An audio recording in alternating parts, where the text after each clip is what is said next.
శ్రీ మహావిష్ణువు గరుత్మంతుణ్ణి వరము కోరుకోమన్నప్పుడు అని ప్రసన్నుండై ఆనతిచ్చిన ఆదిదేవుండగు శ్రీమన్నారాయణునికి నమస్కరించి గరుడుండు ఇట్లనియే. అమృతాశనంబు చేయకయును దేవా నా కజరామరత్వంబునందుటయును అఖిల లోకంబులకగ్రణివై నీ అగ్రంబునందు నిన్నదిక భక్తి కొలుచుచు ఉనికియు కోరితిన్ కరుణతో దయసేయుము. ఉద్ధత దైత్య భేది అనవుడు వానికి అభిమతంబులు ప్రీతుడై ఇచ్చి హరి ఇట్టులనియే నాకు అనఘా వాహనంబవై మహాధ్వజమవై ఉండుమనినా పక్షియును ప్రసాదమునుచు మ్రొక్కిపరచన్ అంత ఆతని మీద వజ్రమెత్తివైచే వాసవుండు. అమృతం తాగితే వృద్ధాప్యము రాదు, మృత్యువు రాదు. గరుత్మంతుడు అంటున్నాడు, ఉద్ధతితో ఉన్న రాక్షసులను నిగ్రహించగలిగిన ధర్మస్వరూపుడమైన నారాయణ, నన్ను అనుగ్రహించి ఈ అమృతాన్ని తాగకుండానే నాకు వృద్ధాప్యం రాకుండా మరణం లేకుండా వరమియ్యు అన్నాడు. నేను కేవలం జరామరణాలు లేకుండా ఉండేటట్లుగా మాత్రమే కోరుకోవటం లేదు. మహానుభావ, నీవు రాక్షస విధ్వంసం చేస్తూ ఉండేటప్పుడు నేను నీ ముందు నిలబడాలి. అప్పుడు ఈ ఆరోగ్యం, ఈ బలం నువ్వు చేసే రాక్షస సంహారంలో పనికొస్తే ఈ ఉండిపోయిన నా బలానికి ఒక సార్థకత. కాబట్టి జరామరణాలు లేని వరంతో పాటుగా నీ సన్నిధిని నిలబడిగిన నా అదృష్టాన్ని నాకు దయచేయవయ్యా అని గరుత్మంతుడు శ్రీ మహావిష్ణువుని వేడుకున్నాడు.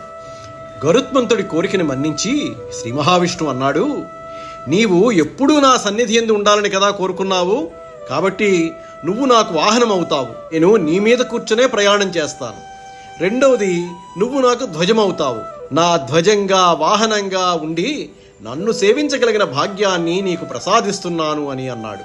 గరుడు సంతోషంతో మహావిష్ణువుకి నమస్కారం చేశాడు.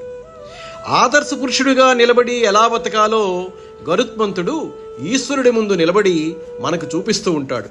గరుత్మంతుడి దర్శనం చేస్తే గాని మనం దేవాలయం లోపలికి వెళ్ళం కదా. అమృత భాండ రక్షకుల్ని ఓడించి గరుత్మంతుడు అమృత భాండాన్ని పట్టుకుని వెళ్ళిపోతున్నప్పుడు ఇంద్రుడు తన కర్తవ్య నిర్వహణ చేయాలి కాబట్టి తన వజ్రాయుధాన్ని గరుత్మంతుడి మీద ప్రయోగించాడు. ఆ వజ్రాయుధం ఆకాశంలో నిప్పు కణాలు ఎగురుతున్నట్లుగా వచ్చి గరుత్మంతుణ్ణి తాకడానికి వచ్చింది. అప్పుడు గరుత్మంతుడు వజ్రాయుధంతో, నువ్వు నన్ను ఏమీ చెయ్యలేవు, ఏమీ చెయ్యకపోతే ఆ అవమానం ఎవరిదంటే దధీచి మహర్షికి చెందుతుంది. ఎందుకంటే ఆయన ఎముకలతో నిన్ను తయారు చేశారు.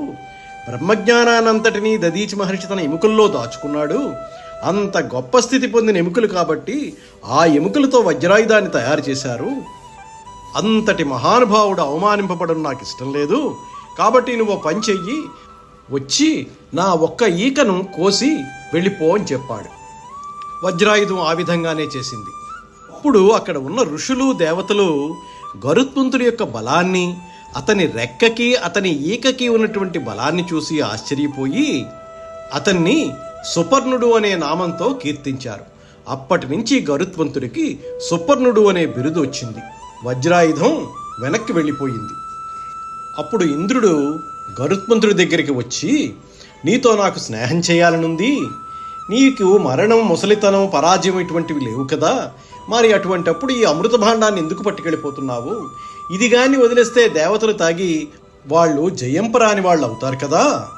నీకు ఏం కావాలో అడుగు, ఆ వరం నేను నీకు ఇస్తాను, కానీ అమృత భాండాన్ని మాత్రం పట్టుకెళ్ళి ఎవరికి ఇవ్వకు అంటే గరుత్మంతుడు ఈ విధంగా అంటున్నాడు, ఏను మదీయ మాతృదాసీత్వ నిరాసార్థంబు వరగులకు అమృతంబు తెచ్చీత్తునని కాద్రవేయులతో నడివి వచ్చిన వాడను ఈ అమృతంబు కొనిపోయి వారులకిచ్చి మదీయ జననీ దాస్యంబున్ పాచికొనినా గురగలు ఈ అమృతంబు ఉపయోగింపకుండా ముందర నీవు కొని చనుమనినా అగ్గరుడని మహానుభావంబునకు మెచ్చి నీ బలపరాక్రమంబులు వినవలతం చెప్పుమనినా అయ్యింద్రునకు గరుడుండిట్లనియే. నేను నా తల్లి అయిన వినత దాస్యం తొలగించే నిమిత్తమే ఈ అమృతం తీసుకుని వెళ్ళి కద్రవ కుమారుడైన పాములకి ఇస్తానని చెప్పి వచ్చాను. ఈ అమృతం తీసుకుని పోయి ఆ పాములకిచ్చి నా తల్లిని దాస్యం నుండి విముక్తి చేసుకుంటాను పాములు ఈ అమృతం తాగకముందే నువ్వు నాకంటే ముందుగా వచ్చి అమృతాన్ని పట్టుకెళ్ళిపో అని చెప్పి, లోకంలో ఎక్కడైనా తనని తాను పొగరుకోవడం, ఇతరులను నింద చేయడం, ఈ రెండూ కూడా చేయకూడదు. ఈ రెండూ చంపడం చావడంతో సమానం. కాబట్టి నా బలం ఇంత గొప్పది అంత గొప్పది అని నేను చెప్పుకోకూడదు. నువ్వు నాకంటే పెద్దవాడివి, దేవలోకాధిపతివి కాబట్టి, నా బలం గురించి అడిగేవు కాబట్టి నీకు వినయంతో చెప్తున్నాను అని